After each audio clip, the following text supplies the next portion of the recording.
Hello दोस्तों, आप सभी का स्वागत है हमारे यूट्यूब चैनल क्विक स्टडी में। आज हम इस वीडियो में ब्लड से रिलेटेड उन सभी क्वेश्चनों को कवर करेंगे जो हमारे एग्जाम में बार बार पूछे जाते हैं। तो चलिए हम अपने पहले क्वेश्चन की ओर चलते हैं। तो हमारा पहला क्वेश्चन है, रक्त का रंग लाल क्यों होता है? तो रक्त का रंग लाल हमारा इसलिए होता है क्योंकि उसमें हीमोग्लोबिन उपस्थित होता है। तो हीमोग्लोबिन की उपस्थिति के कारण हमारे ब्लड का रंग लाल होता है। तो हमारा ऑप्शन ए राइट आंसर हो जाएगा, हीमोग्लोबिन।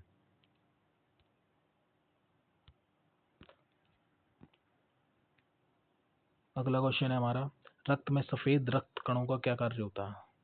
तो जो हमारे ब्लड में वाइट ब्लड सेल्स उपस्थित होती है, तो उनका हमारे बॉडी में क्या कार्य होता है? तो उनका बॉडी में हमारे कार्य होता है जो वो हमें रोगों से रक्षा प्रदान करती है।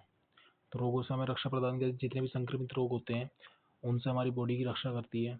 तो उसका राइट आंसर हमारा ऑप्शन बी हो जाएगा, रोगों से रक्षा प्रदान करता है हमें कौन? White blood cells.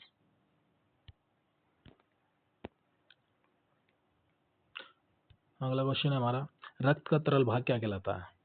तो हमारे ब्लड में जो तरल भाग होता है उसे हम प्लाज्मा के नाम से जानते हैं। तो ऑप्शन नंबर ए हमारा राइट आंसर हो जाएगा।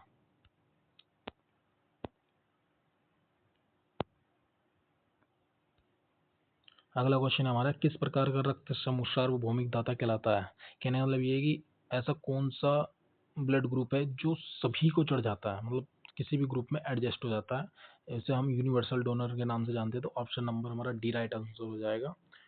ब्लड ग्रुप ओ जो है हमारा सार्वदाता, हम इसे सार्वदाता ही बोल सकते हैं या यूनिवर्सल डोनर भी बोल सकते हैं या सार्वभौमिक दाता भी कहते हैं। तो ऐसा कौन सा ब्लड ग्रुप है हमारा? Blood group O.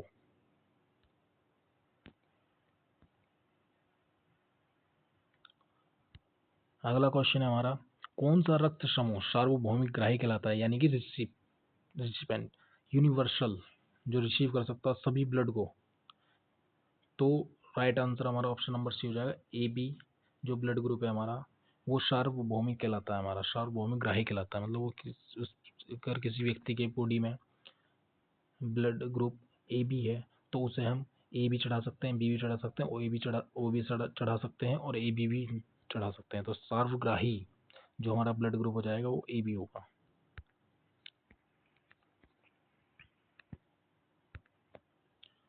अगला क्वेश्चन हमारा, रक्त में थक्का जमने में कौन सहायता करता है? तो रक्त का थक्का जमने में कौन सहायता करता है? तो जहाँ भी हमारे कट लगता है तो देखिए वहाँ से ब्लड निकलने लग जाता है, लेकिन कुछ टाइम बाद वहाँ ब्लड जो जम जाता है, तो उसे ही हम रक्त का थक्का बोलते हैं। तो रक्त का थक्का जमने में कौन हेल्प करता है? तो प्लेटलेट्स हमारी हेल्प करते हैं रक्त का थक्का जमने में।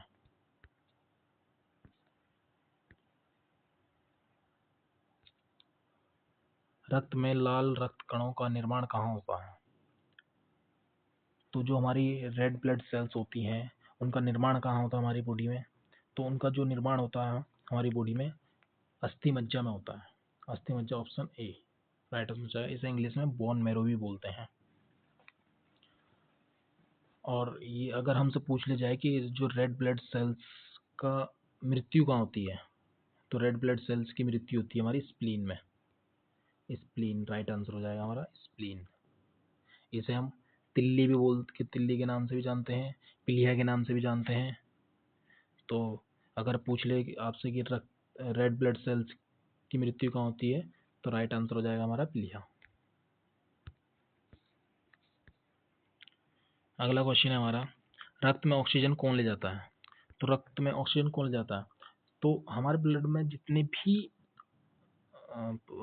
कोशिकाएं पाई जाती हैं उनका अलग अलग कार्य होता है। जैसा हमारा वाइट ब्लड सेल्स का क्या कार्य होता है हमारी बॉडी में? तो वो रोगों से हमारी रक्षा करता है। ऐसे ही हमारे हीमोग्लोबिन का क्या कार्य होता है? वो हमारे ब्लड को रेड रंग प्रदान करता है। और प्लेटलेट्स का क्या कार्य होता है? प्लेटलेट्स का कार्य होता है खून का थक्का जमाने के लिए। ऐसे ही रेड ब्लड सेल्स का जो हमारी बॉडी में कार्य होता है वो ऑक्सीजन ले जाने का होता है। तो क्वेश्चन पूछ रहा है कि रक्त में ऑक्सीजन कौन ले जाता है? तो रेड ब्लड सेल्स हमारा राइट आंसर हो जाएगा, आरबीसी, ऑप्शन नंबर बी।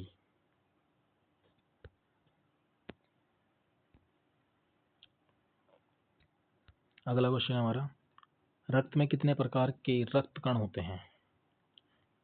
रक्त में कितने प्रकार के रक्त कण होते हैं? अब रक्त हमारा कई चीज़ों से मिलकर बना होता है, जिसमें लिक्विड भी होता है, ठोस भी होते हैं।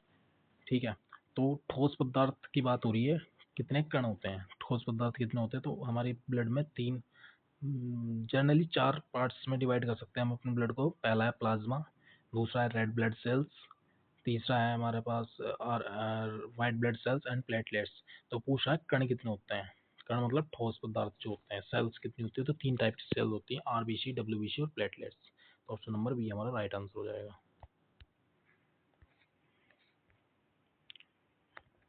अगला क्वेश्चन है हमारा, रक्त का पीला भाग क्या कहलाता है।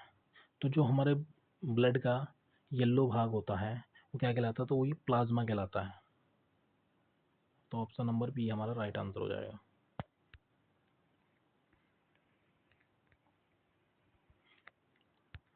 अगला क्वेश्चन हमारा, कौन सी ग्रंथि इंसुलिन स्रावित करती है।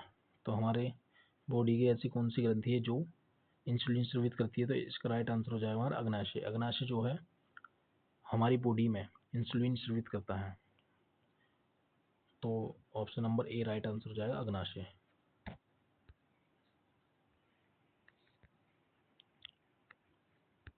अगला क्वेश्चन है हमारा, रक्तदाब का सामान्य मान कितना होता है। रक्तदाब यानी कि ब्लड प्रेशर का जो हमारा सामान्य वैल्यू होती है वो कितनी होती है, तो वो होती है हमारी दो प्रकार की होती है, एक होती है हमारी हाई और एक होती है लो। तो हाई जो है हमारी 120 होती है और लो होती है 180, सॉरी, हाई 120 होती है और लोएस्ट होती है 80। तो 80 और 120 के बीच में होती है हमारी रक्त प्रेशर। तो option number A right answer हो जाएगा।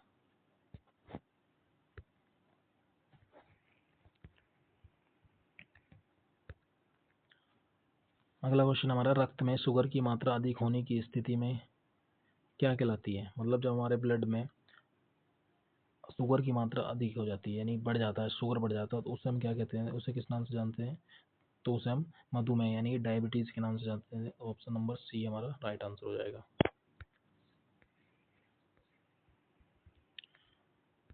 अगला क्वेश्चन है हमारा, रक्त में प्लेटलेट्स की कमी से कौन सा रोग होता है। तो रक्त में प्लेटलेट्स की कमी से कौन सा रोग होता है, जब हमारे शरीर में प्लेटलेट्स की कमी हो जाती है तो डेंगू हमारे शरीर में होता है। डेंगू रोग के कारण ही हमारे शरीर के जो प्लेटलेट्स होती है उनकी संख्या गिर जाती है।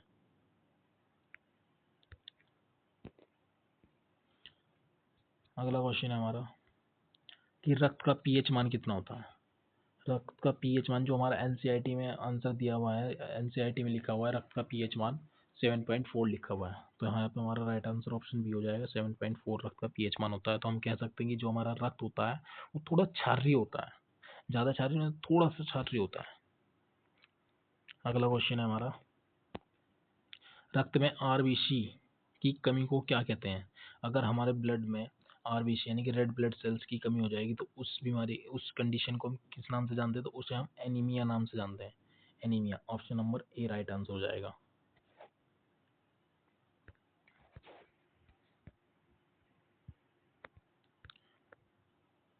अगला क्वेश्चन हमारा, कौन सा अंग रक्त को पंप करता है। मतलब कौन सा ऐसा अंग है हमारे शरीर का जो ऑक्सीकृत जो हमारा ब्लड होता है उसे हमारे शरीर के हर एक अंग में पहुंचाता है, उसे पंप करके प्रेशर देकर। तो ये कार्य कौन करता है हमारी बॉडी में, हृदय, हार्ट। तो ऑप्शन नंबर बी हमारा राइट आंसर हो जाएगा, हृदय।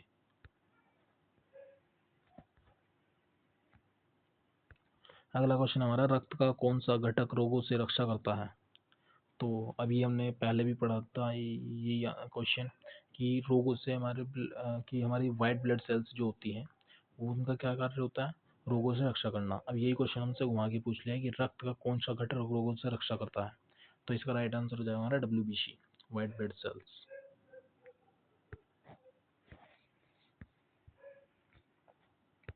अगला क्वेश्चन हमारा, रक्त में सबसे अधिक मात्रा में क्या पाया जाता है। तो सबसे अधिक मात्रा में हमारा रक्त में प्लाज्मा पाया जाता है।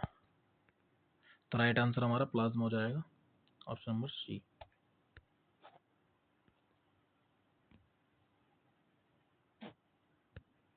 अगला क्वेश्चन है हमारा, हीमोग्लोबिन किस धातु का बना होता है। अभी हीमोग्लोबिन में कुछ ना कुछ तो मिनरल्स पाए जाते होंगे ना। तो हीमोग्लोबिन में जो है आयरन पाया जाता है, आयरन की मात्रा अधिक पाई जाती है। तो हीमोग्लोबिन किस धातु से बना होता है, आयरन। तो option number B right answer हो जाएगा हमारा।